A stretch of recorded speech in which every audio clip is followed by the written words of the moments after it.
पुण्याच्या शिवाजीनगरमधील गजबजलेल्या जंगली महाराज रोडवरून जाताना रस्त्याच्या पलीकडे एक शांत आणि ऐतिहासिक वास्तू आपलं लक्ष वेधून घेते. हे आहे पुण्याचं प्रसिद्ध पाताळेश्वर मंदिर. शेजारीच असलेल्या जंगली महाराज मंदिराच्या परिसरातून रस्ता ओलांडून आपण या प्राचीन लेण्यांच्या प्रवेशद्वारातून आत प्रवेश करणार आहोत.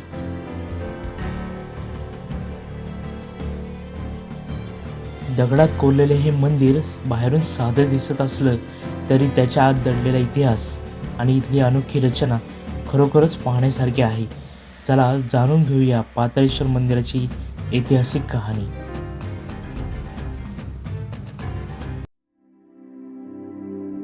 रस्ता ओलांडून आपण पाताळेश्वर मंदिराच्या दिशेने पुढे येतो आणि जसं मंदिराच्या जवळ येतो तसं शहराचा गोंगाट मागे पडल्यासारखा वाटतो. समोर दिसणारी दगडी पायवाट आपल्याला हळूहळू मंदिराच्या प्रवेशद्वाराकडे घेऊन जाते. आजूबाजूला असलेली हिरवीगार झाडं आणि शांत वातावरण पाहिलं की पुण्याच्या मध्यवर्ती भागात असूनही आपण एखाद्या छोट्याशा अरण्यातच आलो आहोत असा भास होतो. या परिसरातील ही विशाल झाडं अनेक वर्षापासून या वास्तूचे साक्षीदार आहेत. त्याच्या सावलीतून पुढे जाताना या ठिकाणचा प्राचीन इतिहास आणि इथली शांतता दोन्ही एकाच वेळी जाणवतात.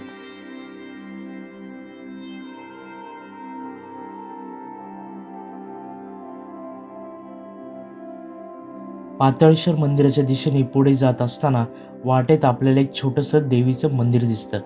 आकाराने छोटं असलं तरी या शांत परिसरात याचं वेगळं अस्तित्व जाणवतं. क्षणभर देवीच्या मंदिराजवळ थांबून दर्शन घेतल्यानंतर आपण पुन्हा पाताळेश्वर मंदिराच्या दिशेने पुढे वळतो.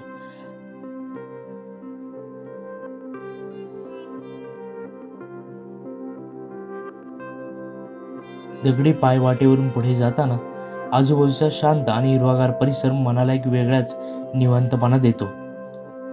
हळूहळू मंदिराचा वास्तू आपल्या नजरेसमोर स्पष्ट दिसू लागते. जसं आपण जवळ जातो तसं दगडात कोरलेल्या प्राचीन वास्तूचं वेगळेपण जाणवू लागतं आणि अखेर आपण पाताळेश्वर मंदिराच्या अगदी जवळ येऊन पोहोचतो. मंदिराजवळ पोहोचताच समोर आपलं लक्ष वेधून घेतो हा प्राचीन नंदी.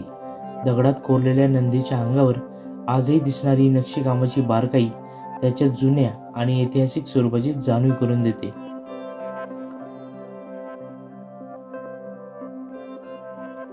नंदीच्या पुढे येताच समोर उलगडतो हा विशाल खडकात कोरलेला मंदिर परिसर.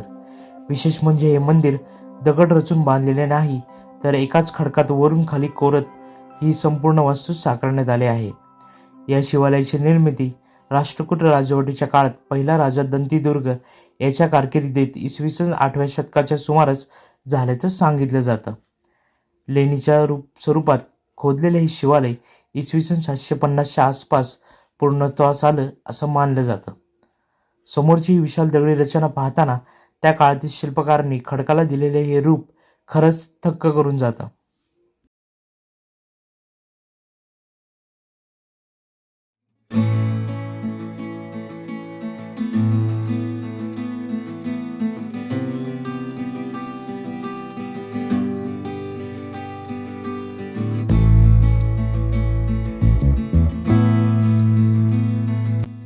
नंदीचं दर्शन घेतल्यानंतर आपण पाताळेश्वर शिवमंदिरात प्रवेश करतो.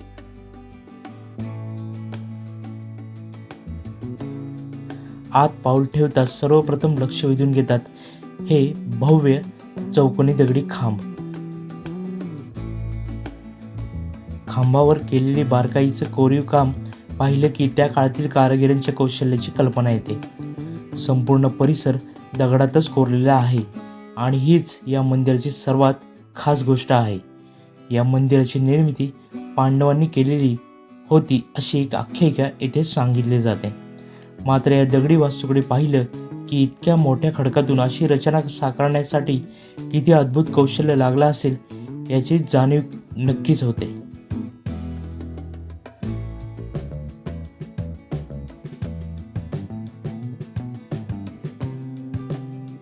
दगडी खांबांच्या रांगेतून पुढे येताच आपण पोहोचतो शिवलिंगाच्या गाभाऱ्यासमोर.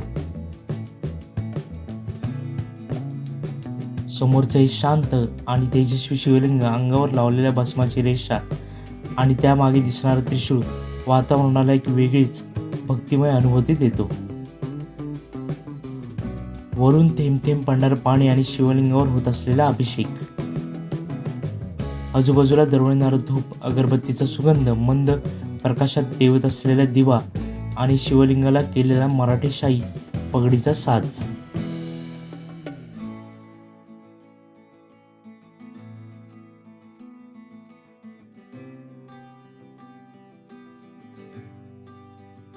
शिवलिंगाचं दर्शन घेतल्यानंतर उजव्या बाजूला आपलं लक्ष वेधून घेतात श्री गणपतीची ही सुबक मूर्ती. मूर्तीचं रूप पाहिलं की लहान बाल गणपतीची निरागसता जाणवते. या गाभाऱ्यात प्रवेश करताच आजूबाजूच्या दगडी भिंतींवर कोरलेल्या जुना खुणा आणि रेषा नजरेत भरतात. दगडावर उमटलेल्या खुणा पाहताना या जागेचं प्राचीनपण अधिकच जाणवतं. गाभाऱ्यातून पुढे जाताना राम, सीता आणि लक्ष्मण यांच्या सुंदर मूर्तीचं दर्शन आपल्याला घडतं. राम, सीता आणि लक्ष्मणाचं दर्शन घेतल्यानंतर आपण मंदिराची प्रदक्षिणा सुरू करतो. मंदिराच्या मागच्या बाजूने पुढे जाताना दगडी भिंती आणि हा गडद काळोख आपल्याला एखाद्या प्राचीन गुहेतून चालत असल्याची जाणीव करून देतो. इथली शांतता आणि आजूबाजूला पसरलेली ही भव्य दगडी रचना काही क्षणांसाठी आपल्याला त्या प्राचीन काळात घेऊन जाते. जसे जसे आपण पुढे जातो तसं या संपूर्ण लेण्यांची भव्यता अधिकच जाणवू लागते.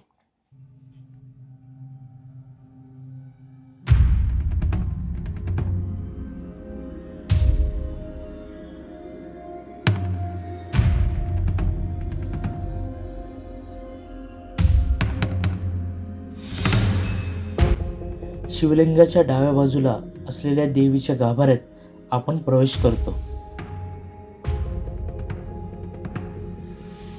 येथे असलेली ही छोटीशी दगडी देवीची मूर्ती साधी पण या प्राचीन दगडी वातावरणात अतिशय उठून दिसते. काही क्षण देवीचे दर्शन घेऊन आपण पुन्हा मंदिराच्या परिसराकडे पुढे जातो.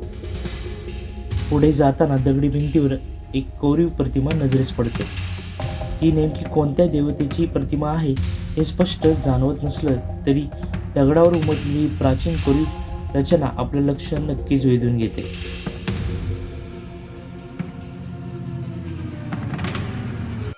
मंदिराच्या बाहेर येताना पाताळेश्वरचा इतिहास केवळ या वास्तुपुरता मर्यादित राहत नाही. राष्ट्रकूटांच्या काळात आजचं पुण्यविषय किंवा पुणक विषय या नावाने ओळखलं जात होतं. विषय म्हणजे त्या काळातील जिल्ह्यासारखा प्रशासकीय भाग.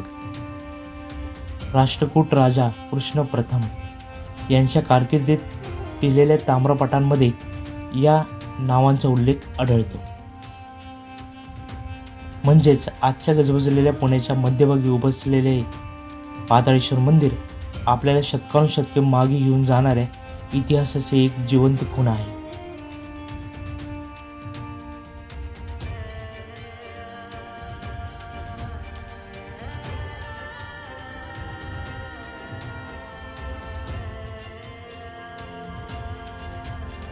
येथे दगडात कोरलेले हे दोन खांब आणि त्यामधील एक छोटी रचना पाहिल्यावर पूर्वी येथे एखादी टाकी किंवा काही साठवणुकीची व्यवस्था असावी असं वाटतं.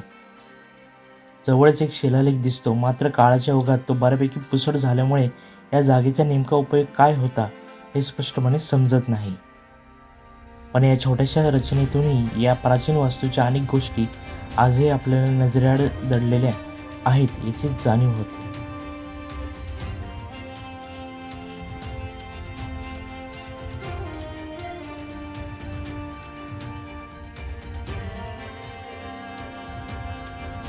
अशा प्रकारे पाताळेश्वर मंदिराचा हा प्राचीन आणि ऐतिहासिक परिसर आपण पाहिला.